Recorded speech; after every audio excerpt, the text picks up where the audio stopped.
मैं स्टार्ट कर रहा हूं इंट्रो फॉर 2.2। ठीक है, 2.2 के लिए इंट्रो स्टार्ट कर रहा हूं। 2.2 के इंट्रो के लिए सबसे पहले हम देखेंगे relationship between zeros and coefficients of a polynomial. हम जानते हैं जीरोस क्या होते हैं, हम जानते हैं कोएफिशिएंट्स क्या होते हैं। हमने पहले के वीडियो के अंदर हमने ये चीज सीख ली, ठीक है, कि जीरोस क्या होते हैं और उसके कोएफिशिएंट्स क्या होते हैं। अब हम इनके रिलेशन के बारे में जानेंगे कि इनका रिलेशनशिप है कैसा। ठीक है, क्या ये आपस में कोई रिलेशन वगैरह तैयार बनाते हैं और कोई ऐसा रिलेशन, या मैं क्या कोएफिशिएंट्स से जीरोस मालूम कर सकता हूं, या अगर मेरे पास में जीरोस हो तो मतलब मैं अगर मेरे पास में कोई भी चीज है तो मैं क्या क्या मालूम कर सकता हूं, क्या पॉलिनोमियल फाइंड आउट कर सकता हूं अगर जीरोस दे रखे तो। जीरोस होते कैसे, कोएफिशिएंट्स के फॉर्म में वो कैसे रहेंगे जीरोस, ये सब चीज अब देखेंगे। तो मैंने वो दोनों ही जो मैंने एग्जांपल पहले बताए थे, पहले के वीडियो में जो दोनों एग्जांपल बताए थे लीनियर का और क्वाड्रेटिक का, वो दोनों मैंने यहां पे लिए और उन दोनों के जो जीरोस हमने निकाले थे वो मैंने लिखे हुए। ठीक है, और हमें इतना पता है कि जो जीरोस होता है हम उसे किससे डिनोट करते हैं, अल्फा से, बीटा से या गामा से। अल्फा से, बीटा से या गामा से, इनसे हम डिनोट करते हैं इन जीरोस को। ठीक है, तो यहां पे तो ये हमारे पास में जीरोस हो गए कि जिनको हम डिनोट करेंगे अल्फा, बीटा और गामा से। लीनियर के लिए मेरे पास -3/2 जीरोस है और इस पॉलिनोमियल के लिए, क्वाड्रेटिक पॉलिनोमियल के लिए -1 और 4 दो जीरोस है। -1 भी इसका जीरोस है एंड 4 ये भी इसका जीरोस है। अब इसको देखते हैं हम क्या आगे क्या कर सकते हैं। पहले मैं लीनियर के लिए बात करता हूं कि मेरे पास में जो लीनियर पॉलिनोमियल है ये क्या दे रखा है, मेरे पास में दे रखा है 2x + 3 दे रखा है। अगर मैं इसका जनरल फॉर्म लिखूं तो इसका जनरल फॉर्म क्या होगा, ax + b, ax + b। According to इसके जनरल फॉर्म में a और b की वैल्यू फाइंड आउट कर सकता हूं। तो a की वैल्यू क्या मिली मुझे, अगर मैं इसके साथ कंपेयर करता हूं तो a की वैल्यू क्या मिली मेरे को, +2 और b की वैल्यू क्या मिली मेरे को, +3। अब देखो कि मेरे पास में जीरोस क्या आया था, -3/2 था, -3/2 था। ठीक है, मतलब मैं ऐसा बोल सकता हूं क्या कि ये जो जीरोस लिखा हुआ है इन दोनों के अकॉर्डिंग मैं ऐसा बोल सकता हूं कि ये -b/a की वैल्यू है, ये -b/a की वैल्यू है। मतलब मुझे सोल्व करने की जरूरत नहीं है। अगर मेरे पास में लीनियर पॉलिनोमियल दिया हुआ होगा तो मैं क्या कर सकता हूं, मैं b की और a की वैल्यू वहां से जनरल फॉर्म के साथ में कंपेयर करके निकालूंगा और -b/a लिखूंगा। तो देखो चेक करो, ये लिखा मैंने b की जगह पे क्या लिखना है मेरे को 3, तो मैंने लिखा 3, a की जगह पे क्या लिखना है मेरे को 2, मैंने 2 लिखा। मेरे को क्या मिल गया, जीरोस मिल गया भैया। तो ये जीरोस मैंने फाइंड आउट कर लिया। किससे फाइंड आउट कर लिया, सिर्फ पॉलिनोमियल को देख के ही मैंने जीरोस फाइंड आउट कर लिया। ठीक है, क्योंकि इसके पास में एक ही जीरोस होता तो इसलिए एक ही जीरो मिलेगा इसके पास में। ठीक है, यहां पे ये क्लियर होता। अब बात करते हैं हम इसके लिए, क्वाड्रेटिक के लिए। तो क्वाड्रेटिक के जीरोस कैसे फाइंड आउट किए जाते हैं, आपने लास्ट ईयर 8th से पढ़ते हुए आए होंगे आप, पर लास्ट ईयर भी आपने पढ़ा होगा कि अगर आपके पास में कोई क्वाड्रेटिक पॉलिनोमियल होता है तो आप उसको फैक्टराइज करते हो, मिड टर्म को स्प्लिट करते हो। मिड टर्म को स्प्लिट करने के बाद में आपको x की दो वैल्यूज मिलती है, वो दोनों ही तो जीरोस है, वो दोनों ही तो जीरोस हैं। x² - 3x - 4 है। आप क्या करते थे, इसको -3x - 4 है तो इसको क्या करते थे, आप कैसे सोल्व करते थे कि जो आपका -3 दे रखा है इस -3 को कोएफिशिएंट्स इसका क्या होता है कोएफिशिएंट, इसको अगर कंपेयर करता हूं तो ax² + bx + c, ये इसका जनरल फॉर्म होता है। अगर मैं a b c की वैल्यू निकालता हूं तो मेरे को a की वैल्यू क्या मिलती है, 1, b की वैल्यू क्या मिलती है मुझे, -3 एंड c की वैल्यू क्या मिलती है, -4। a की वैल्यू मिल गई, b की वैल्यू मिल गई, c की वैल्यू मिल गई, मैंने तीनों की वैल्यू यहां पे लिखी। ठीक है, इतना कर लिया। अब इतना करने के बाद में आप मिड टर्म कैसे स्प्लिट करते थे, मिड टर्म ऐसे स्प्लिट करते थे कि आपका जो b है इसको दो पार्ट में डिवाइड करना है, b है उसको दो पार्ट में डिवाइड करना है जो इन दोनों के इंटू के इक्वल में आना चाहिए। b को आपको दो पार्ट में लिखना है, जो किनके इंटू के AC के इक्वल में होना चाहिए। तो B को अगर आप दो पार्ट में लिखोगे तो दो पार्ट में कैसे लिखोगे? B आपके पास में -3 है और इधर आपको क्या चाहिए? -4 इंटू 1 चाहिए, दैट इज -4 चाहिए। तो आप देखो कि अगर मैं -4 और +1 लिखता हूं तो क्या मुझे -3 मिलेगा? -3 मिलेगा। और ये दो पार्ट हो गए मेरे पास में, इन दोनों का इंटू करूंगा तो क्या मुझे -4 इंटू 1 मिलेगा? -4 मिलेगा। यही करते थे ना मिड टर्म को स्प्लिट करना। मिड टर्म को कैसे स्प्लिट करते थे कि मिडिल वाली टर्म को दो पार्ट में ब्रेक करना है, ऐसे ब्रेक करना है हमें कि जब उन दोनों पार्ट्स का मैं इंटू करूं तो मेरे पास में इन दोनों पार्ट्स के इंटू के इक्वल में होना चाहिए। ठीक है, यही करते थे। तो बस मैंने भी यहां पे यही किया। तो -3x को मैंने इन दो पार्ट्स में डिवाइड कर दिया। -3x को लिख दिया मैंने -4x प्लस x। लिख सकता हूं -4x में से x जाएगा तो क्या बचेगा? -3x। और -4x का इंटू x में करोगे तो क्या मिलेगा? -4x²। चेक करो, क्या -4 का x² में इंटू करोगे तो -4x² मिलेगा? हाँ। और क्या -4x में से x जाएगा तो क्या -3x मिलेगा? हाँ। तो मतलब कि मेरे पास में जो दो पार्ट ब्रेक होने चाहिए थे वो मैंने ब्रेक कर लिए। दैट इज, अब मैं इसकी नेक्स्ट स्टेप में क्या लिख सकता हूं? x² -4x plus x -4। Check करो, x² एज इट इज है, -4 एज इट इज है, -4x में से x जाएगा तो -3x मिल जाएगा। तो हमने ये मिड टर्म स्प्लिट क्यों किया? हमने इसलिए किया क्योंकि हमें वो दोनों जीरोस फाइंड आउट करने हैं, वो दो जीरोस फाइंड आउट करने हैं, क्योंकि हमें रिलेशनशिप पढ़ना है। जीरोस हम जानते हैं, कोएफिशिएंट्स हम जानते हैं, पॉलिनोमियल्स हम जानते हैं, पॉलिनोमियल्स को ब्रेक करना हम जानते हैं। पर ब्रेक इसलिए किया है, हमने इसलिए किया है ताकि हमें वो दो जीरोस मिल जाए, ताकि वो जीरोस मिल जाने के बाद में हम उनका रिलेशन देखें कोएफिशिएंट्स के साथ में कि कैसा रिलेशन होता है, वो चीज समझे हम। ठीक है, तो उसके लिए हम कर रहे हैं। और मोस्ट आपको इस पे कंसंट्रेट करने की जरूरत भी है, क्योंकि आपके पास में जो भी मोस्टली क्वेश्चंस आएंगे वो आपके पास में क्वेश्चंस आएंगे क्वाड्रेटिक पॉलिनोमियल के। अगर दो जीरोस गायब रहेंगे तो बाकी के दो जीरोस फाइंड आउट करने पड़ेंगे। अगर आपके पास में बाई क्वाड्रेटिक भी दे दिया है तो, क्यूबिक दे दिया है तो एक ही जीरोस देकर रखेगा, बाकी के दो फाइंड आउट करना पड़ेगा। मतलब हर बार आपके पास में क्वाड्रेटिक पॉलिनोमियल तो एनीहाउ बनेगी। अगर लीनियर बनती तो बड़ी आसानी से आप कर लेते हो, -b/a लिखते हो और आपका जीरोस आप बोल देते हो। ठीक है, पर क्वाड्रेटिक के लिए आपको थोड़ी सी मेहनत करनी होती है, आपको मिड टर्म को स्प्लिट करना रहेगा। ठीक है, जब हम धीरे धीरे चैप्टर्स में आगे बढ़ेंगे तो जैसे आपके पास में क्वाड्रेटिक इक्वेशन चैप्टर आएगा, क्वाड्रेटिक पॉलिनोमियल, क्वाड्रेटिक इक्वेशन जब चैप्टर आएगा तो उसके अंदर और भी मेथड्स मिलेगी सीखने की कि क्वाड्रेटिक इक्वेशंस को कैसे कैसे सॉल्व किया जाता है। नेक्स्ट क्या है, इसके इक्वल में जीरो लगाते तो क्वाड्रेटिक इक्वेशन तैयार हो जाती है ना। ठीक है, तो वो अलग अलग मेथड्स वगैरह मिलेगी, आप बस पेशेंस बनाए रखें। ठीक है, तो ये x² मिला, -4x प्लस x -4 किया। अब फर्स्ट जो दो टर्म है और लास्ट दो टर्म है, इनके पास से मैं कुछ कॉमन लेता हूं। पहले इन दोनों टर्म के पास से जो भी मैक्सिमम कॉमन मिल सकता है वो सब कॉमन ले लेता हूं। क्या क्या मिल जाएगा कॉमन? दोनों के पास में x है तो सिर्फ x ही कॉमन मिलेगा। x कॉमन मिला तो इसके पास क्या बचा? x, 2x थे ना इसके पास में, एक x ले लिया मैंने तो एक बचा, माइनस इसके पास से x चला गया तो -4 मिला। अब इन दोनों के पास में क्या कॉमन है? जब कोई चीज दो के पास में कॉमन नहीं होती तो सिर्फ एक चीज कॉमन होती है, वो ले 1 कॉमन होता है हमेशा सबके पास।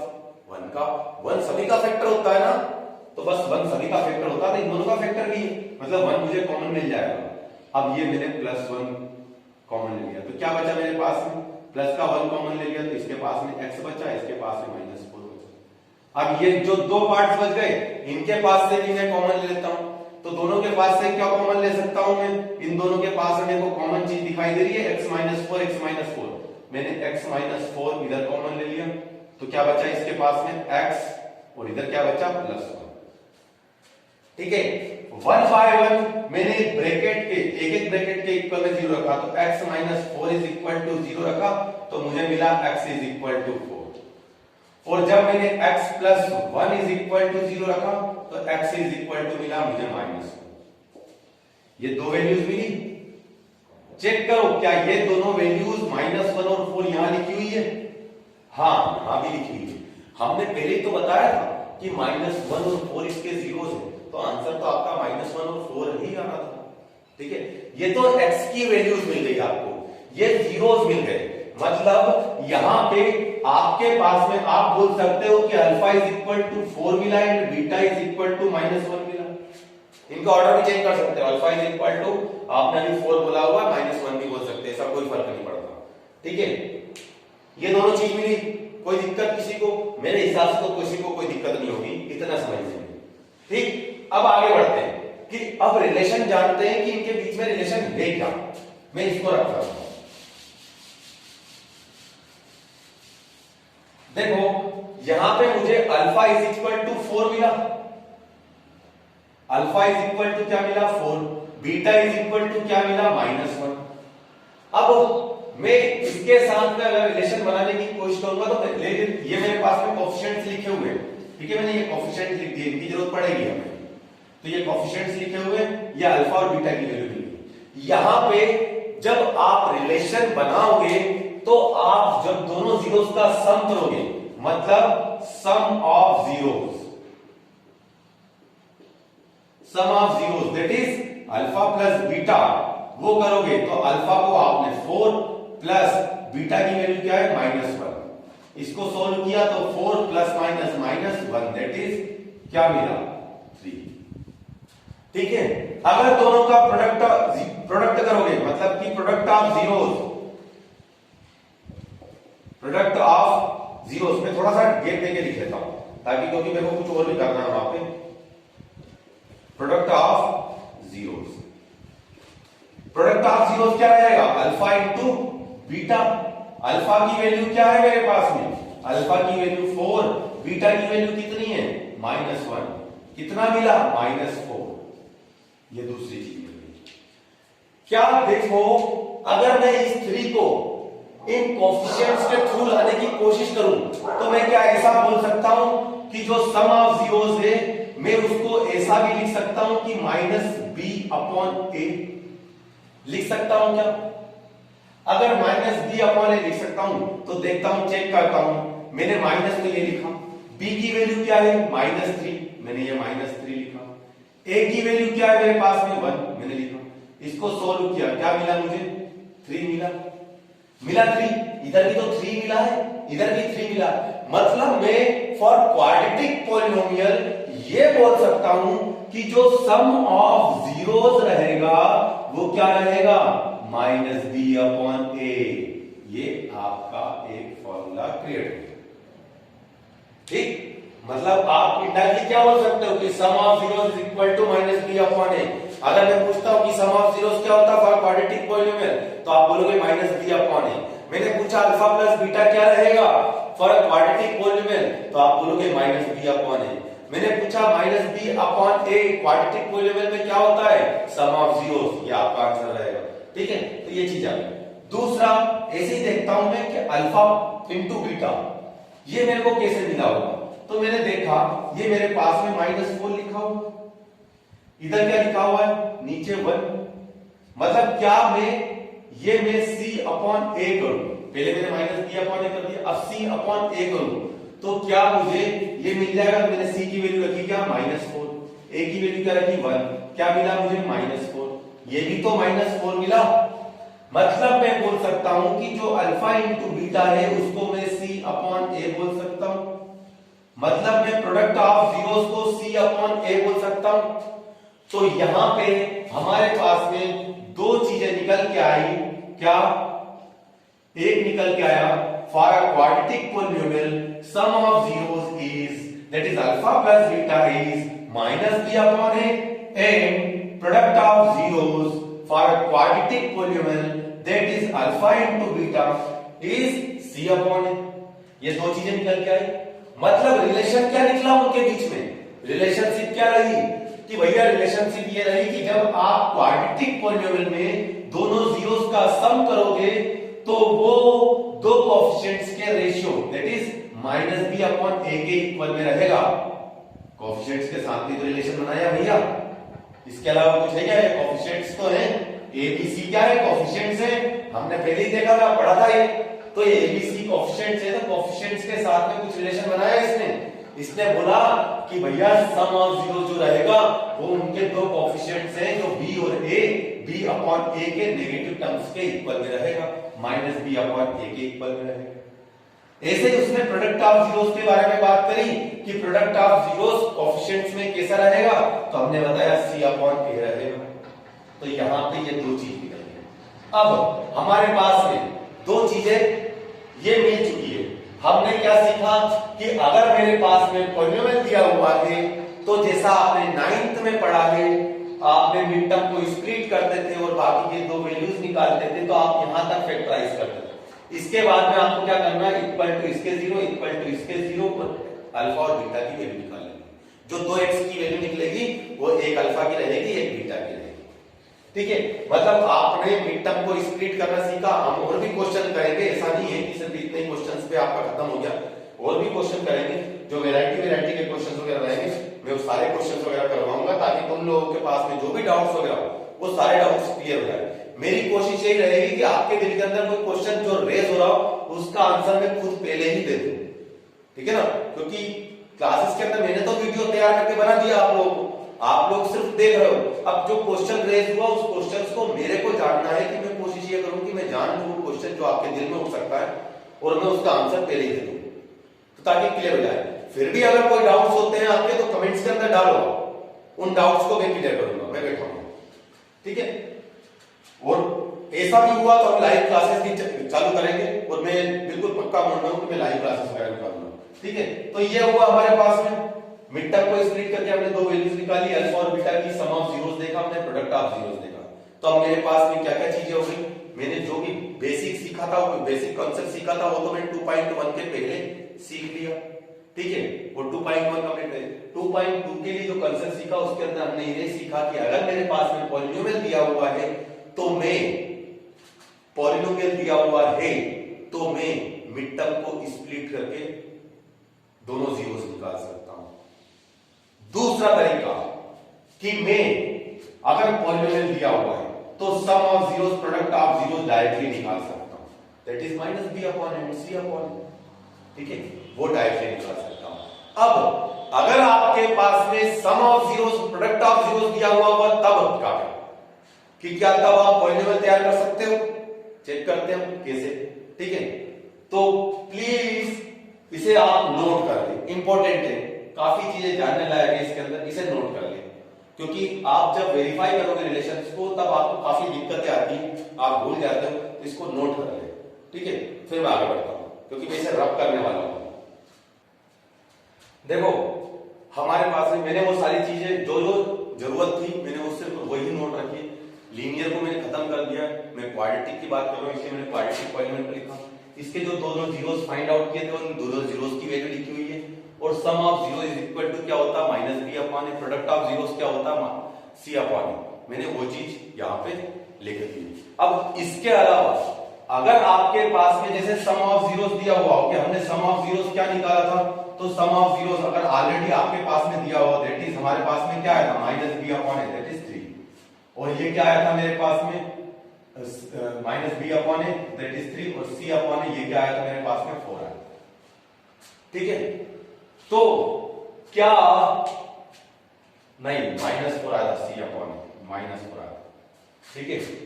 तो क्या मेरे पास में अगर सम ऑफ जीरोस दिया हुआ हो, प्रोडक्ट ऑफ जीरोस दिया हुआ हो, तो क्या मैं पॉलिनोमियल फाइंड आउट कर सकता हूं? तो ये देखने के लिए आपके पास में एक फॉर्मूला होता है क्वाड्रेटिक पॉलिनोमियल को फॉर्म करने का। मैं दो तरीके से बताऊंगा कि दो तरीके से आप कर सकते हो ऐसा, ठीक है।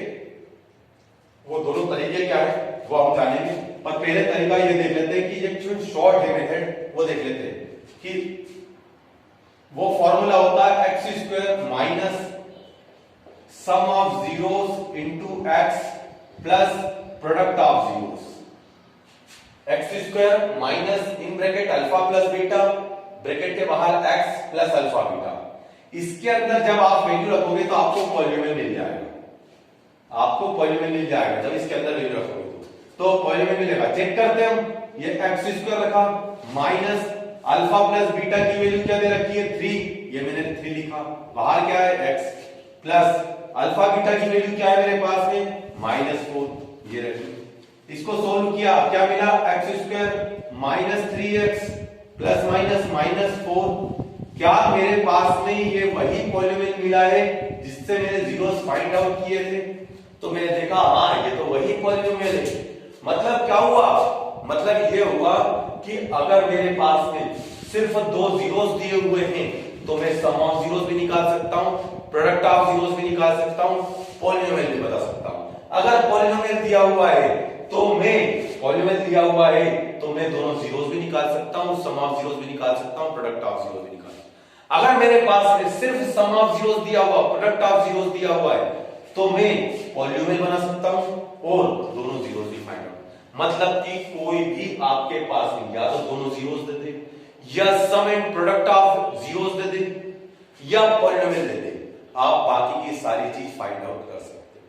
हम आगे और सीखेंगे, पर अभी मैंने एक बात करी थी कि मैं इसकी एक अल्टरनेट मेथड वो बताऊंगा। तो अल्टरनेट मेथड क्या है, ये मेरे पास में निकल के आ गया, ये आपको याद रह गया। मतलब हमारे पास में एक चीज और तैयार हो गई कि अगर कोई क्वाड्रेटिक पॉलिनोमियल मेरे को फॉर्म करना है, अगर मेरे पास में जीरोस गिवन है या सम ऑफ जीरोस और प्रोडक्ट ऑफ जीरोस गिवन है तो कैसे फाइंड आउट की जाएगी? तो उसके लिए फॉर्मूला होता है that is x square minus alpha plus beta x plus alpha beta. ठीक है, ये आपके पास में टू फॉर्म अ पॉलिनोमियल ये हो गया फॉर्मूला। ठीक है, सम ऑफ जीरोस हो गया, प्रोडक्ट ऑफ जीरोस हो गया। मैंने पूछा sum of zeros for quadratic polynomial, तो आप क्या बोलोगे? Minus b by a. Very good. ठीक है, और ऐसे मैंने पूछा प्रोडक्ट ऑफ जीरोस, तो आप क्या बोलोगे? सी बाय। बस यही तो है याद करने का। ठीक, अब मैं इसको रब कर रहा हूं, इसको रब करके मैं आगे देखता हूं, आगे बताता हूं। ठीक है, अगर मेरे पास में सम ऑफ जीरोस और प्रोडक्ट ऑफ जीरोस दिया हुआ है और सपोज करो कि मुझे फार्मूला ये वाला आता ही नहीं, तब मैं कैसे फाइंड आउट करूंगा? ठीक है, तो ये बेस है, एक कंसेप्ट है कि कहां से मिलता है एक्चुअली। तो देखो आपके पास में सम ऑफ जीरोस दिया हुआ था, दैट इज क्या हुआ, दिया हुआ था अल्फा प्लस बीटा, वो क्या दिया हुआ था? 3 and alpha into beta product of zeros वो दिया हुआ था, क्या दिया हुआ था? -4। अब आपको ये है कि आपको तो फॉर्मूला पता ही नहीं। अब फॉर्मूला पता नहीं है तब आप कैसे पॉलिनोमियल बनाओगे? तो थोड़ा सा वक्त जरूर लगेगा, पर एक ये अल्टरनेट मेथड है, जानना जरूरी है ताकि आप मालूम पड़ सके आपको। या कभी बाय द वे इसमें नहीं तो आप क्यूबिक पॉलिनोमियल पढ़ोगे तो उसके अंदर फॉर्म करने के लिए यही मेथड चाहिए, तो उसके अंदर उसके लिए कोई फॉर्मूला नहीं दिया हुआ। तो बेस एक्चुअल में ये तो हमें एक शॉर्ट मेथड दी हुई है, एक चोर दरवाजा है कि फट से हमने इसको पकड़ा और इससे सॉल्व कर लिया, पर एक्चुअल में जो बेस है उसका ये। ठीक है, जो मैं बताने जा रहा हूं वो क्या है? Alpha plus beta is equal to क्या दिया हुआ है? 3। अगर alpha plus beta is equal to 3 दिया हुआ है तो मेरे को सम ऑफ जीरोस तो आता है। ऐसा तो है ही नहीं कि मेरे को पॉलिनोमियल में से कुछ नहीं आता है। सम ऑफ जीरोस तो पता है ना। अब सम ऑफ जीरोस पता है तो अल्फा प्लस बीटा क्या है? -b बाय a, वो मुझे पता है, ये मैंने लिख दिया। -b अपॉन a के इक्वल रहेगा। क्लियर? अल्फा इंटू बीटा ये मुझे पता है कितना होता है? c upon a is equal to -4 लिखूंगा। ये तो मुझे आता है ना कि ये भी नहीं आता, कुछ तो रहेगा यार, तो ये तो याद रखना भी पड़ेगा आपको। ठीक है, ये भी वैसे रखना चाहिए इसको भी याद, क्योंकि हमारा जो टाइम, जब आप एग्जाम के अंदर क्वेश्चंस वगैरह करोगे तो जो आपका टाइम कंज्यूम होता है वो ज्यादा नहीं होगा, कम से कम टाइम कंज्यूम होगा आपका, और ये वाला इसके थ्रू आप बड़ी आसानी से जल्दी से सॉल्व करोगे। वैसे इसमें भी ज्यादा वक्त नहीं लगता अगर आप हैबिचुअल हो जाते हो तो इस चीज में, पर कोशिश कम करते हैं बच्चे की इसको टच करें। जब हमारे पास में शॉर्ट मेथड दी हुई है तो उसी को पकड़े ना, पर बेस जानने जरूरी है। ठीक है, अब आगे बढ़ते हैं। ठीक है, अभी का ध्यान रखना, मेरे पास है -b upon a is equal to 3 है, c upon a is equal to -4 है। क्या मैं इन दोनों के नीचे 1 लगा दूं चलेगा? ठीक है, 1 लगा दूं चलेगा? हाँ बिल्कुल चलेगा। ठीक है, तो अब ये 1 लगा दिया मैंने तो मेरे पास में कोई फर्क नहीं पड़ा, ये होता वही।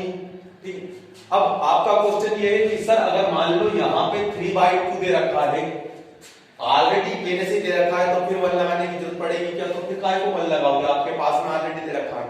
अब उसके ऊपर एक क्वेश्चन और बनता है कि सर यहाँ पे 3/2 दिया हुआ, यहाँ पे 4/5 दिया हुआ है, तब दोनों अलग अलग है, तब क्या करेंगे? तो भी मैं बताता हूं। अभी आप ये मेथड समझो, ठीक है? दोनों के नीचे 1 है तो आप लिखोगे if a is equal to 1, ठीक?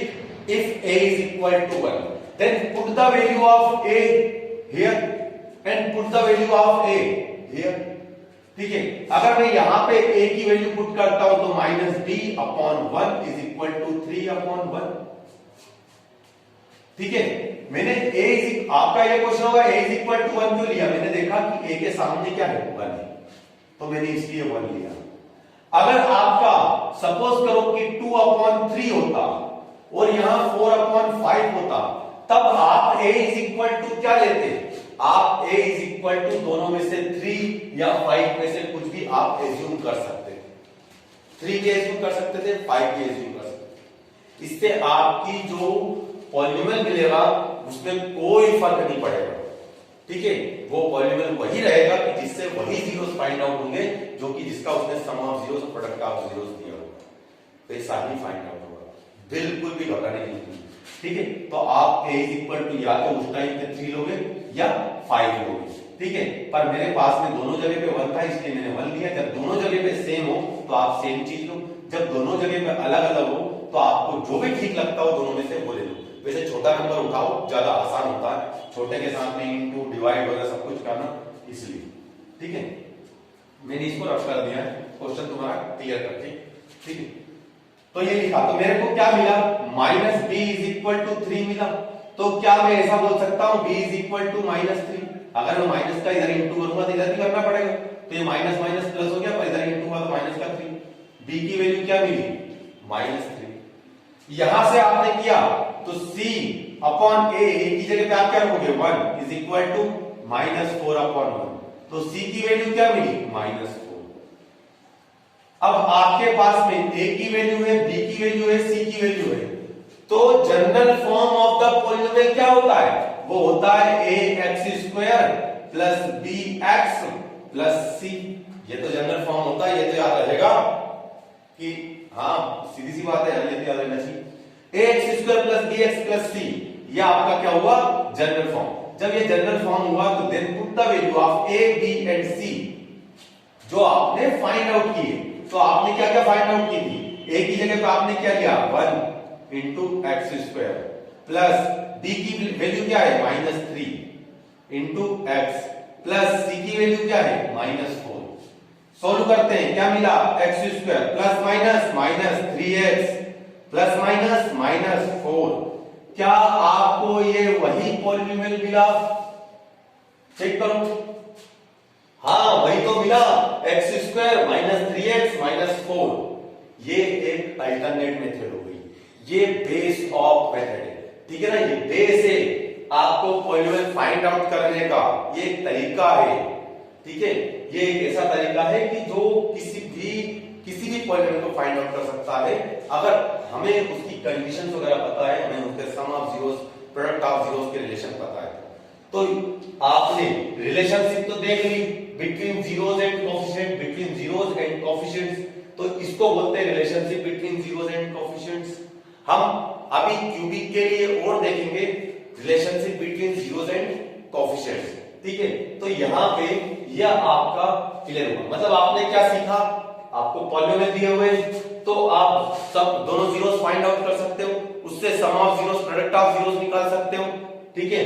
अगर आपके पास में sum of zeros, product of zeros दिया हुआ है तो या तो आप फार्मूले से पॉलिनोमियल फाइंड आउट कर सकते हो या जो बेसिक मेथड है इस मेथड से आप पॉलिनोमियल फाइंड आउट कर सकते हो, ठीक है?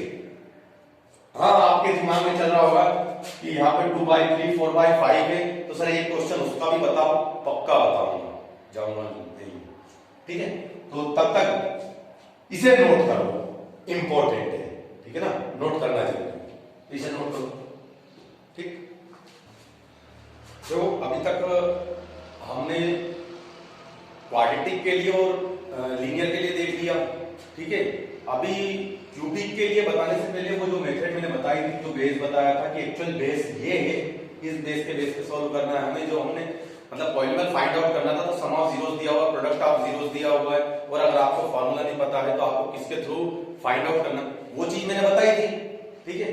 पर अभी मैं क्यूबिक के लिए बताने से पहले कुछ 2-4 क्वेश्चंस हम इसके कर लेते हैं कि जो अलग अलग वेराइटीज के क्वेश्चंस वगैरह, ठीक है, ताकि हमें जानने को मिल जाएगा कि इन क्वेश्चंस में और वर्क क्या क्या रहेगा। तो हम जब क्वाड्रेटिक के साथ में फेमिलियर हो जाएंगे उसके बाद में क्यूबिक के लिए फिर बात करेंगे। तो यहाँ मैं अकॉर्डिंग टू इस बुक के चलूंगा। तो एग्जांपल 2 देखता हूं। एग्जांपल 2 उसने दिया हुआ है, मैं बात कर रहा हूं एग्जांपल 2 की, ठीक है। एग्जांपल 2 के अंदर उसने बताया हुआ है find the zeros of the quadratic polynomial. हमें क्या बताना है, जीरोस फाइंड आउट करना। x² + 7x + 10 क्वाड्रेटिक पॉलिनोमियल, इस क्वाड्रेटिक पॉलिनोमियल के हमें क्या फाइंड आउट करना है, zeros, and verify the relationship between zeros and the coefficients. और उसके बाद में हमें वेरीफाई करना है, क्या वेरीफाई करना है, रिलेशनशिप किसका, जीरोस का और कोएफिशिएंट्स का। तो जीरोस का और कोएफिशिएंट्स का रिलेशनशिप हमें बताना है, ठीक है। पर पहले क्या फाइंड आउट करना है, पहले तो जीरोस फाइंड आउट करना है ना। तो सबसे पहले हम जीरोस फाइंड आउट करेंगे। जीरोस फाइंड आउट करेंगे तो हमने देखा है कि जो मिड टर्म है इसको 2 पार्ट में ब्रेक करना होगा। कैसा ब्रेक करना होगा कि जब मैं उन दोनों पार्ट्स का इंटू करूं तो मुझे क्या मिलना चाहिए, 10x² मिलना चाहिए। इन दोनों के इंटू के इक्वल में होता ना भैया, फर्स्ट टर्म और लास्ट टर्म के इंटू के इक्वल में जो बीच वाली टर्म है उसको 2 पार्ट में ब्रेक करना है। तो आप देखो कि अगर मैं इसको 5x + 7x लिखता हूं तो 5x और 2x लिखता हूं तो 5 और 2 7x हो जाएगा, और 5 2 = 10, x में x का किया x², मतलब कि ये मेरे पास में 2 पार्ट ब्रेक हो जाएंगे। मिड टर्म को मैं इन 2 पार्ट में ब्रेक कर सकता हूं, ऑब्वियसली कर सकता हूं। तो मैंने लिखा आगे x² + 5x + 2x + 10, क्लियर, ठीक। इसके बाद में हमने क्या करा था कि फर्स्ट जो 2 टर्म होती थी और लास्ट जो 2 टर्म होती थी इनमें से कॉमन लेते थे। क्या कॉमन लेते थे, जितना भी मैक्सिमम कॉमन आ जाए। यहां पे इन दोनों में से मैक्सिमम क्या कॉमन आ सकता है, x, तो मैंने क्या ले लिया, x + 5। इसके पास क्या बचा, x, तो इसके पास क्या बचा, 5 बचा ना। फिर प्लस इन दोनों के पास से क्या कॉमन ले सकता हूं, तो 2 इसका भी फैक्टर है, 2 यहां भी फैक्टर है, 2 कॉमन ले लिया तो क्या रहा, x + 5। अब इसके बाद में नेक्स्ट स्टेप में से ये जो दोनों है मेरे पास में, इनमें से कॉमन लेता था। तो ठीक है, इनमें से कॉमन क्या ले सकते हैं, इनमें से कॉमन ले सकते हैं x + 5, दोनों में x + 5 दिखाई दे रहा, तो इसके पास क्या बचा, x, इसके पास क्या बचा, +2, क्लियर, ये आ गया। अब यहां से आप 1/1 x + 5 = 0 रखोगे तो x मिला -5, x + 2 अगर आप 0 रखोगे तो x मिला -2, ठीक है। ये 2 वैल्यूज मिली, मतलब आपको अल्फा की वैल्यू क्या मिली, -5, बीटा की वैल्यू क्या मिली, -2, 2 वैल्यूज मिल गई। ये दोनों वैल्यूज क्या है मेरे पास में, जीरोस ही तो है जो हम फाइंड आउट करते थे, ये दोनों जीरोस फाइंड आउट हो गए। इसके बाद में आप इसे कंपेयर करोगे, किसके साथ कंपेयर करोगे, इसकी जनरल फॉर्म के साथ में। जनरल फॉर्म क्या होती है, x² + bx + c, तो उस हिसाब से आपको a, b और c की वैल्यू मिलेगी। a की वैल्यू क्या मिलेगी, x² में किसका into, coefficient of x² a होता है, क्या है, 1, तो ये 1 मिला। b = क्या मिला, कोएफिशिएंट ऑफ x क्या है, 7, तो ये 7 मिला। c = क्या मिला, 10, ठीक। a b c तीनों की वैल्यू मिल गई। अब जब तीनों की वैल्यू मिल गई, इसे सोल्व करें तो हमें क्या बताना है, हमने उसने पहले बोला था कि फाइंड द जीरोस, हमने जीरोस फाइंड आउट कर दिए, उसका एक क्वेश्चन हमने किल कर दिया। अब आगे उसने क्वेश्चन किया है कि अगर आपने जीरोस फाइंड आउट कर लिए तब उसके बाद में उनको वेरीफाई करो। किससे वेरीफाई करोगे, relationship between the zeros and coefficients, जो रिलेशनशिप होता है जीरोस और कोएफिशिएंट में, उसके थ्रू आप वेरीफाई करो। तो हमने लिखा अल्फा + बीटा, ये क्या होता है, सम ऑफ जीरोस। मैंने किया -5 + -2, अल्फा की जगह पे अल्फा की value plus as it is, beta की जगह पे बीटा की वैल्यू, सोल्व किया, -5 - 2 दैट इज -7, ये -7 मिला। ठीक है, अल्फा प्लस बीटा की वैल्यू क्या होती है, -b अपॉन a। मैंने रखा, माइनस तो लगाया, b की वैल्यू क्या है मेरे पास में, चेक करते हैं 7, तो मैंने ये 7 लिखा। a की वैल्यू क्या है मेरे पास में 1, तो ये 1 लिखा, ये 1 लिखा। -7 अपॉन 1 दैट इज -7। यस, मेरे पास में एक चीज क्या आई, alpha plus beta is equal to -b upon a। अब ये तो अभी मेरे पास में क्लियर हो गई। सेकंड, अल्फा इंटू बीटा क्या होता है, alpha into beta c upon a होता है, पर मेरे को तो अल्फा इंटू बीटा इन दोनों का इंटू करके बताना है ना। -5 इंटू -2 दैट इज क्या हो जाएगा मेरे पास है, माइनस माइनस प्लस, 5 2 जा 10। चेक करता हूं, अल्फा इंटू बीटा क्या होता है, सी अपॉन ए। सी की वैल्यू क्या है 10, ए की वैल्यू क्या है 1, क्या मिला 10। मतलब alpha into beta is equal to c upon a मिला। ये क्या होगा, इट्स वेरीफाइड, ये वेरीफाइड हो गया। ठीक है, ये वेरीफाई करने का तरीका हो गया आपके पास। जब क्वेश्चन के अंदर आपको क्वेश्चन आता है, पॉलिनोमियल दे दिया, जीरोस फाइंड आउट करने को बोला, उसके बाद में उसने वेरीफाई करने को बोला, तो ये वेरीफाई करने का तरीका। वेरीफाई करने का तरीका क्या हुआ, आपने जो जीरोस फाइंड आउट किए थे उनका सम फाइंड आउट करो, क्या वो -b अपॉन a के इक्वल में है चेक करो, अगर है तो आप लिख दो। फिर प्रोडक्ट ऑफ जीरोस क्या होता है वो आप निकाल लो, क्या होगा उन दोनों का। वो प्रोडक्ट ऑफ जीरोस होता क्या है, सी अपॉन ए होता, सी अपॉन ए फाइंड आउट करो। जो चीज मिली क्या वो दोनों इक्वल मिली, अगर इक्वल मिली तो दोनों को इक्वल लिख दो। जब दोनों चीजें इक्वल लिख दी आपने तो वेरीफाई हो तो गया कि हाँ भैया sum of zeros -b upon a के इक्वल में, product of zeros c upon a के इक्वल में, वेरीफाई हुआ, इट्स वेरीफाइड। यहां पे आपका क्वेश्चन कंप्लीट हुआ। इसमें से आपका एक इतना सा भी मार्क्स कहीं भी नहीं होगा लेफ्ट राइट। ठीक है, तो ये एक तरीका हो गया। बढ़ते हैं हम एग्जांपल 3 पे। ठीक है, अगर नोट करना चाहे तो नोट करें इसको, वैसे आप लोगों ने सीख लिया क्या करना है। ठीक है, देखो नेक्स्ट है हमारा एग्जांपल 3। एग्जांपल 3 क्या है, आपको दिया हुआ है पॉलिनोमियल x² - 3। कौन सा पॉलिनोमियल है, डिग्री इसकी कितनी है 2, तो कौन सा पॉलिनोमियल हुआ, क्वाड्रेटिक। ये क्वाड्रेटिक पॉलिनोमियल है। हाँ, बस इसने थोड़ी सी गड़बड़ हमारे साथ में, इसने चालाकी करने की कोशिश करी कि मिड टर्म को इसने गायब कर दिया, एक टर्म को इसने गायब कर दिया, सिर्फ 2 टर्म बची। ठीक है, अच्छा मेरे को मिड टर्म से याद आया कि मिड टर्म इसने गायब कर दी।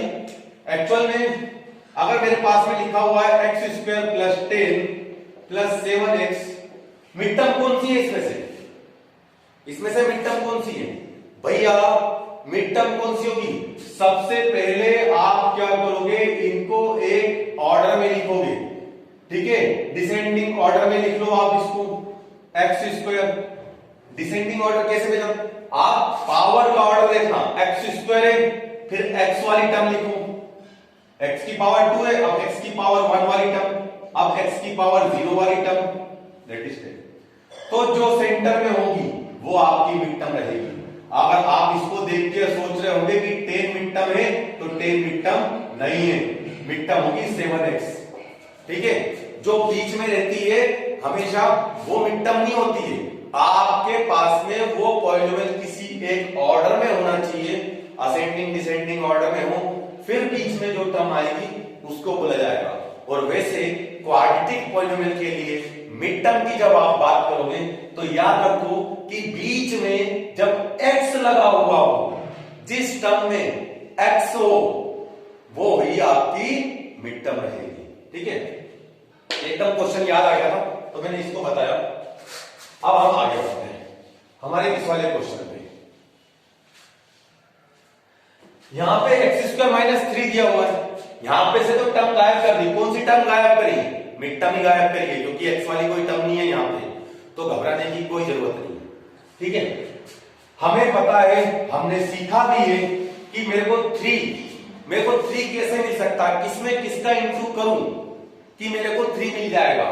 तो 1 में 3 का इंटू करूंगा तो भी 3 मिल जाएगा, पर मेरे को ऐसा नंबर चाहिए कि मैं किस नंबर का स्क्वायर करूं कि मेरे को 3 मिल जाए। तो अगर मैं √3 का स्क्वायर करूं तो मेरे को 3 मिल जाएगा। चेक करो भैया, आपने पढ़ा है ना, √3 में √3 का इंटू करोगे क्या मिलेगा 3, √2 में √2 का करते तो क्या मिलता है 2, 7 में रूट 7 का इंटू करोगे तो क्या मिलेगा 7। मतलब हमने सीखा कि root x into root x is equal to x होता है, ये पढ़ा है। ठीक है, तो क्या मैं इसको लिख सकता हूं x square minus root 3 into root 3 लिख सकता हूं। क्या मैं इसको ऐसा लिख सकता हूं एक्स स्क्वायर माइनस रूट 3 का स्क्वायर? हाँ, ऐसा भी लिख सकता हूं। अब चेक करो, यहां तो ये मेरे को एक आइडेंटिटी को रिप्रेजेंट करने की बात कर रहा है। वो क्या है? वो है a square minus b square, that is क्या होता है a plus b and a minus b. ठीक है, तो अब इन वैल्यूज को, अब x is equal to a is equal to क्या है x, b is equal to क्या है रूट 3, पुट द वैल्यू। तो आपने रखी वैल्यू, तो आप इसको ओपन कर रहे हो एक्स स्क्वायर माइनस रूट 3 का स्क्वायर को ओपन कर रहे हो, तो आप लिखोगे x plus root 3 and x minus root 3। ये वो दो ब्रैकेट आ गए कि जिनके इक्वल में हम बारी बारी से जीरो रख के वैल्यूज फाइंड आउट करते थे, यहाँ पे वही तो आ गए मेरे पास में। अब इन वैल्यूज को बारी बारी से निकालो। x plus root 3 is equal to 0 रखा, x इज इक्वल टू क्या मिला minus root 3, x minus root 3 is equal to 0 रखा, x इज इक्वल टू क्या मिला रूट 3। मतलब आपको अल्फा इज इक्वल टू मिला root 3 and beta is equal to मिला माइनस रूट 3। ठीक किया है, मैंने बताया था जरूरी नहीं है कि अल्फा की वैल्यू रखो बीटा की वैल्यू रखो, आप कोई भी रख सकते हो, कोई जरूरी नहीं है ऐसा कि आपको ये रखना जरूरी है। अगर मैं रूट 3 इसको माइनस रूट 3 रहूंगा इसको और इसको रूट 3 लूंगा तो भी मेरा सॉल्व हो जाएगा। ठीक है, मैंने ले लिया बस, पता नहीं किस अंदाज में। ठीक, अब ए बी सी की वैल्यू निकालो, इसको आप कंपेयर करोगे, इसको कंपेयर करोगे किसके साथ में a x square plus b x plus c, ये जनरल फॉर्म होता है ऑफ क्वाड्रेटिक पॉलिनोमियल, इसके साथ कंपेयर करोगे तो एबीसी की वैल्यू निकालोगे। एक्स स्क्वायर के जो आगे लगा है क्या है ए, तो इधर एक्स स्क्वायर के आगे जो मिलेगा वो क्या है 1, ए इज इक्वल टू क्या मिला 1, बी इज इक्वल टू क्या मिला एक्स के आगे लगा हुआ है बी, इसके अंदर चेक करो कहीं एक्स है नहीं है, एक्स स्क्वायर है एक्स नहीं है, तो एक्स के आगे बी लगा हुआ है, इधर एक्स है ही नहीं, मतलब बी क्या है 0। फिर सी की वैल्यू क्या मिलेगी -3, सी की वैल्यू क्या हो गई, फिर जो बाद में लिखा हुआ है वो सी, तो सी मेरे पास में 3 नहीं लिखा हुआ है, मैंने बताया था उसका साइन भी आपको करेक्ट करके रखना पड़ेगा, साइन भी साथ में लेना है। तो सी की वैल्यू क्या मिली -3, ये ए बी और सी की वैल्यूज मिल गई। अब आप फिर उसने क्या बताया, उसने बताया था फाइंड द जीरोस, हमने जीरोस फाइंड आउट कर लिए। फिर उसने बताया वेरीफाई, ठीक है ना, वेरीफाई द रिलेशनशिप, उसने ऐसा बताया तो रिलेशनशिप को वेरीफाई करो, हमने वेरीफाई किया अल्फा प्लस बीटा, हमने देखा रूट 3 प्लस माइनस रूट 3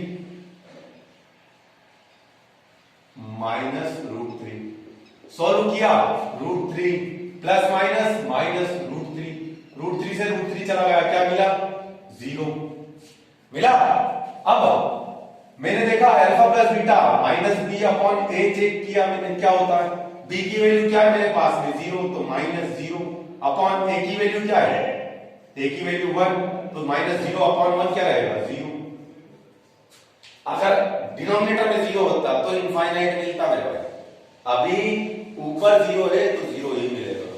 ठीक है, अब अल्फा इंटू बीटा, मतलब यहां पे क्या निकला मेरे पास में, यही चीज निकली ना कि alpha plus beta is equal to minus B upon a, ये निकल क्या है, एक रिलेशन वेरीफाई हुआ, दूसरा भी आपको वेरीफाई करना पड़ेगा। अब आप लोगे alpha into beta, that is alpha की वैल्यू क्या है √3, बीटा की वैल्यू क्या है -√3, प्लस का माइनस में इंटू हुआ क्या मिला -√3 का √3 में हुआ क्या मिलेगा 3, तो ये देखो 3 मिला।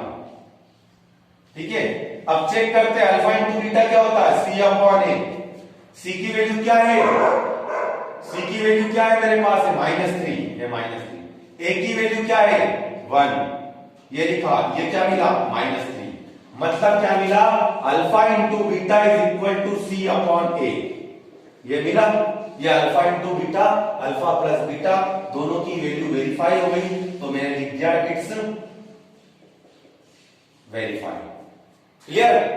यहां पे ये वेरीफाई हुआ। ये करने का तरीका हुआ, ये एक नया पैटर्न देखने को मिला था ना हमें, इसलिए इसकी जरूरत थी हमें। इस टाइप के क्वेश्चंस आ जाते हैं एग्जाम में। हो सकता है कि अगली बार में आपके पास में इनमें से कोई एक टर्म गायब हो। देखो फर्स्ट वाली टर्म तो गायब नहीं रखेगा वो, क्योंकि वही चीज आपके पास में स्क्वायर शो करती है। तो अब ये वाली टर्म गायब कर सकता है, -3 गायब कर देगा और उस सेकंड टर्म देके रखेगा, तो कोई दिक्कत नहीं है। आप बड़े आसान है कि आप जो कॉमन ले सकते हैं डायरेक्टली कॉमन ले लो, x कॉमन ले सकते हो x कॉमन लो, तो x की वैल्यू मिल जाएगी, उधर आपको कर लो, करेंगे हम इसका क्वेश्चन। ठीक है, तो अगर आप इसको नोट करना चाहे तो नोट कर लें, अच्छा है क्वेश्चन, आपको समझ में आया होगा। इस टाइप का क्वेश्चन अगर आपको बुक के अंदर आएगा, किसी एक्सरसाइज के अंदर आएगा, तो आप बड़ी आसानी से कर पाओगे। ठीक है, फिर बढ़ते हैं हम आगे, बढ़ते हैं नेक्स्ट क्वेश्चन पे। एग्जांपल 4, एग्जांपल 4 में उसने बताया हुआ है find the quadratic polynomial the sum and product, the sum and product of whose zeros are -3 and 2 respectively, -3 and 2 respectively। Respectively का मतलब यहां पे उसने ये बताया हुआ है कि सम और प्रोडक्ट की बात करिए तो फर्स्ट किसकी बात करी थी, सम की, तो ये सम ऑफ जीरोस है। ये क्या है, सम ऑफ जीरोस। एंड उसने उसके बाद बात कर दी प्रोडक्ट, तो प्रोडक्ट क्या है आपके पास में, ये प्रोडक्ट ऑफ जीरोस। ठीक है, उसने पूछा क्या है, find the quadratic polynomial the sum and product of whose zeros are -3 and 2 respectively. अगर मेरे पास में ये सम ऑफ जीरोस दिया हुआ है और ये प्रोडक्ट ऑफ जीरोस दिया हुआ है, तो भैया क्वाड्रेटिक पॉलिनोमियल फाइंड आउट करो। बड़ा आसान है, हमने थोड़ी देर पहले भी किया ना। क्या होता है, ये मेरे पास में क्या दिया हुआ है, alpha plus beta that is -3, alpha into beta is equal to 2। क्या मतलब होता है, sum of zeros that is sum of zeros, कितना दिया हुआ -3, product of zeros that is product of zeros, क्या दिया हुआ है 2, ये लिखा। फिर पॉलिनोमियल फाइंड आउट करने के लिए क्या है, x² minus alpha plus beta x plus alpha beta. किसी से भी कर सकते हो, इसके अल्टरनेट मेथड जो मैंने बताई थी उससे भी कर सकते हो।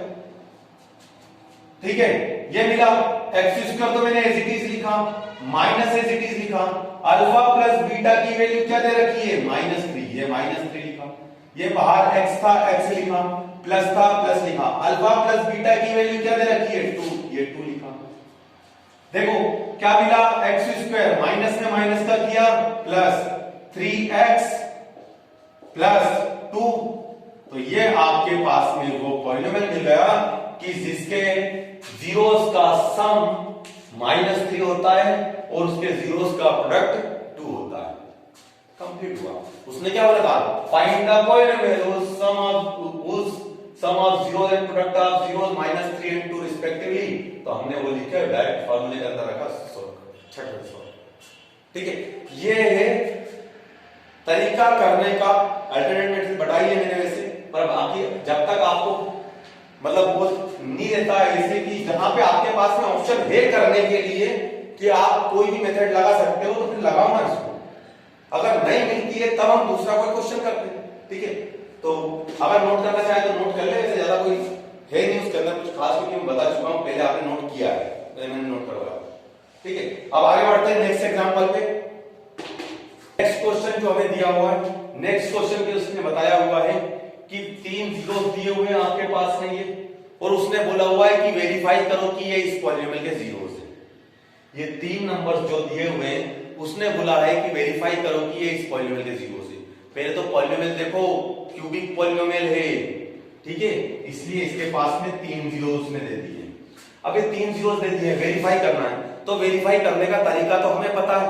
क्या करना है, 1 बाय 1 एक एक को पुट करना है।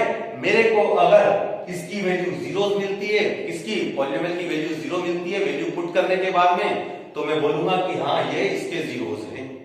ठीक, तो ये तो हुआ अपने पास में। उसको वेरीफाई करने का तरीका कि हाँ ये उसने बोला हुआ है verify that these are the zeros of this given polynomial of this polynomial. तो हमने वैल्यू को पुट कर दिया कि x इज इक्वल टू ले लिया मैंने 3, वैल्यू पुट करी तो 3 into 3 cube minus 5 into 3 square minus 11 into 3 minus 3। 3 3 जा 9, 9 3 जा 27, 23 7 जा 81 माइनस 3 3 जा 9, 9 5 जा 45 माइनस 11 3 जा 33 minus 3। 81 as it is, check करो 45 एंड 33, 5 3 8 4 3 7 माइनस माइनस 3। 81 पॉजिटिव है, 78 एंड 3 दोनों माइनस के हैं तो कितना होगा 81, कट गया, क्या मिला 0। ठीक है, ऐसे ही आप इसको भी रखोगे तो आपको 0 मिलेगा। जैसे ही तीनों 0 मिल जाएगा तब आप बोलोगे कि yes these are the zeros of the this polynomial. ठीक, ये तो हो गया। बात आती है कि उसके बाद उसने बोला हुआ है क्वेश्चन, ये एक्चुअल में तो ये नहीं है, ये तो आप वैल्यू रख के आप सोल्व कर लोगे, ये तो मैंने एक बताया, बाकी की आप 2 वैल्यूज रख के सोल्व कर लोगे तो आपको आसानी से मिल जाएगा, 0 मिल जाएगा। ठीक है, ये तो हुआ वेरीफाई, जीरोस को आपने वेरीफाई कर दिया। दूसरा क्वेश्चन उसने क्या किया है, दूसरा क्वेश्चन उसने किया है कि फिर उसके बाद में आप रिलेशनशिप बताओ जीरोस और कोफिशिएंट में। तो इसके जीरोस और कोफिशिएंट में रिलेशन, भैया हमने तो क्वाड्रेटिक तक पढ़ा है, क्वाड्रेटिक पॉलिनोमियल के लिए पढ़ा है, sum of zeros product of zeros taken, मतलब प्रोडक्ट ऑफ जीरोस पढ़ा हुआ है, सम ऑफ जीरोस पढ़ा हुआ, minus B upon a c upon a ये पढ़ा हुआ है, लीनियर के लिए पढ़ा हुआ माइनस बी अपॉन, ये 3 के लिए कौन सा फॉर्मूला, हाँ है, यहां पे 3 है तो 3 जीरोस, मतलब कि आपको अल्फा दिया हुआ है 3, बीटा दिया हुआ है आपको -1 एंड गामा दिया हुआ है -1/3। यहां पे ये 3 जीरोस है। देखो इस क्वेश्चन के ऊपर उसने स्टार लगाया हुआ है, इस क्वेश्चन के ऊपर आप बुक के अंदर देखोगे तो स्टार लगाया हुआ है, वो स्टार लगाया हुआ है और नीचे लिखा हुआ है, तो नीचे कुछ लिखा हुआ है उसने कि not from the examination point of view. तो ये एग्जामिनेशन पॉइंट ऑफ व्यू से है ही नहीं, मतलब कि एग्जाम में आने लायक नहीं है, फिर भी मैंने दिया हुआ है तो मेरा बताना फर्ज बनता है, इसलिए मैं बता रहा हूं। ये 3 जीरोस हो गए, 3 जीरोस हो गए।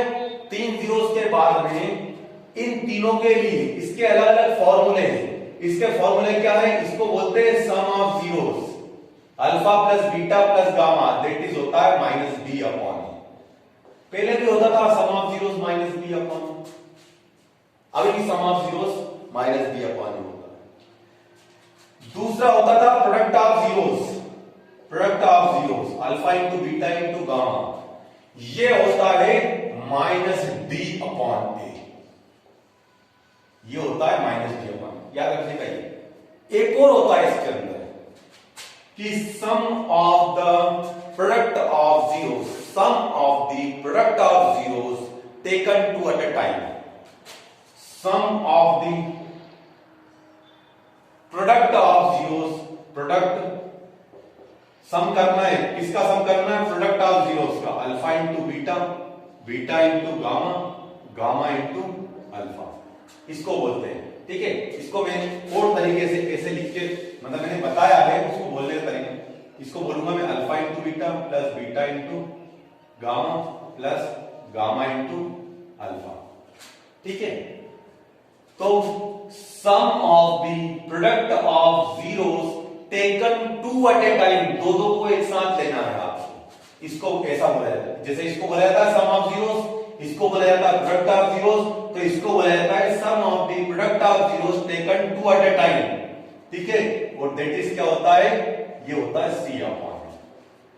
याद रखने का तरीका, सम ऑफ जीरोस तो माइनस बी अपॉन ए होता है, सभी में होता है।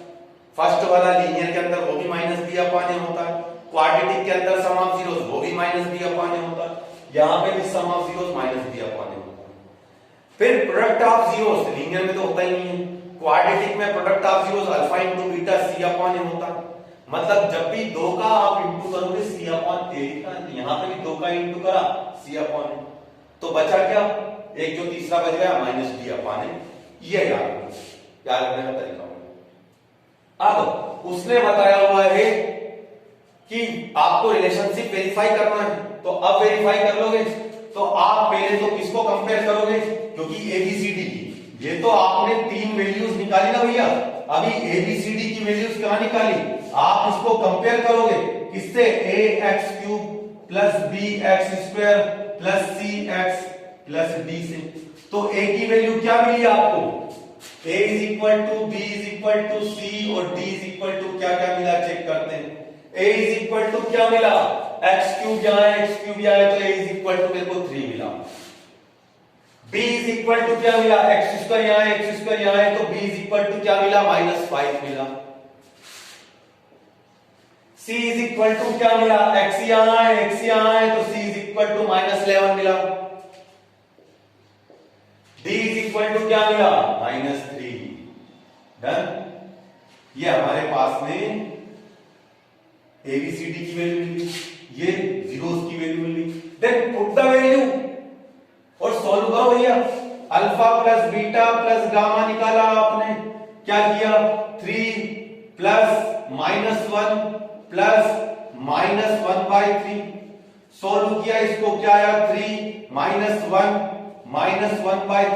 3 में से बन गया 2 में से 1/3 चला गया, तो कितना जाएगा, 2 में से 1/3 चला गया, तो कितना बच जाएगा मेरे पास में, 3 2 6 में से 1 गया तो 5/3।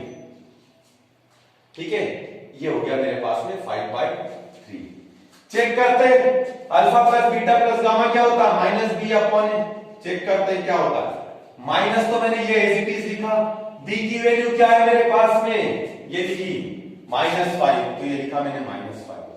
a की वैल्यू क्या है, 3, ये क्या मिला, माइनस प्लस 5/3 मिला, 5/3 दोनों तो इक्वल मिला, तो क्या मिला, alpha plus beta plus gamma is equal to minus का b/, मिला। ऐसे ही आप इसके अंदर वैल्यू रखो, इसके अंदर वैल्यू सॉल्व करो, आपको 101% इक्वली मिलेगा और ये वेरीफाई हो गया। ठीक है, तो ये वेरीफाई करने का तरीका होगा, क्वेश्चन आउट ऑफ सिलेबस है पर एक बना था, बुक के अंदर दिया हुआ था, समझाना जरूरत थी, मैंने इसलिए समझाया। एग्जाम में इस टाइप का क्वेश्चन नहीं आता, पर तुम्हारा मोरल इतना हाई कर देता है ये क्वेश्चन कि अब एग्जाम में आ भी जाएगा तो हम बड़ी आसानी से कर लेंगे भाई साहब, क्योंकि ऑप्शनल के अंदर इस टाइप के क्वेश्चंस उसने दिए हुए, मैंने बताया ऑप्शनल भी करते हुए चलेंगे, हम एक क्वेश्चन भी मिस नहीं करेंगे। 10th का तो एटलीस्ट हमें मिस करना भी नहीं चाहिए एक भी क्वेश्चन, ठीक है ना, तो हम एक भी क्वेश्चन मिस नहीं करेंगे, ऑप्शनल भी करेंगे, तो ये वाले क्वेश्चन हमें दिखाई देंगे, वहां पे हमें करेंगे। तो बात आ गई समझ में, आपने क्या किया, 3 जीरोस दिए हुए थे, आपको पॉलिनोमियल दिया हुआ था, उसने वेरीफाई करने को बोला था कि ये क्या, वेरीफाई करो कि क्या ये इसके जीरोस हैं, आपने 1 बाय 1 रख के देखा, आपको पॉलिनोमियल की वैल्यू 0 मिली, तो आपने बोल दिया कि हाँ ये तीनों इसके जीरोस हैं। तीनों को रख के देखना, मैंने एक को बताया था, फिर आपने अल्फा बीटा गामा की लिख ली, तीनों फॉर्मूले आपको याद थे, आपने लिख लिए, कंपेयर करा जनरल फॉर्म के साथ में, एबीसीडी की वैल्यू निकाली, कोएफिशिएंट्स की वैल्यू निकाली, फिर 1 बाय 1 वेरीफाई किया, पहले alpha plus beta plus gamma verify किया, आपने निकाला 5/3, alpha plus beta plus gamma minus b/a होता है, वो निकाला, वो भी 5/3, तो आपने लिख दिया alpha plus beta plus gamma is equal to minus b/a हो गया। फिर दूसरी बार आप ले लो alpha into beta into gamma, फिर उसकी वैल्यू निकाल लो, फिर माइनस b/a की वैल्यू निकाल लो, फिर दोनों को इक्वल बता दो, फिर सेम तीसरे पार्ट के लिए करो, फिर इन दोनों को इक्वल बता दो, वो लिख दो, इट्स वेरीफाइड। यहां पे खत्म हुआ आपका क्या, इंट्रोडक्शन 2.2 का मतलब एक भी क्वेश्चन 2.2 के अंदर आपको ऐसा नहीं मिलेगा कि जो आप नहीं कर सकते हो, अगर आपने इन पैटर्न्स को, जो भी मैंने कॉन्सेप्ट समझाया, इन क्वेश्चंस को ढंग से समझाया। अगर नहीं आया है रिपीट समझो, जैसे मैं करवाऊंगा, ठीक है। तो अब नेक्स्ट वीडियो में मिलते हैं जिसमें मैं एक्सरसाइज 2.2 आपको करवाऊंगा, हम उसके हर एक क्वेश्चन करने की कोशिश करेंगे, या कुछ जो इजी से क्वेश्चंस रहेंगे मैं उनको स्किप कर दूंगा, ठीक है। तो यहां पे हमारा 2.2 का इंट्रो खत्म होता है। प्लीज मजा आ रहा है, चैनल को सब्सक्राइब जरूर करें, इतनी सी तो चाहिए यार बात, प्लीज सब्सक्राइब करें, ठीक है। Thank you.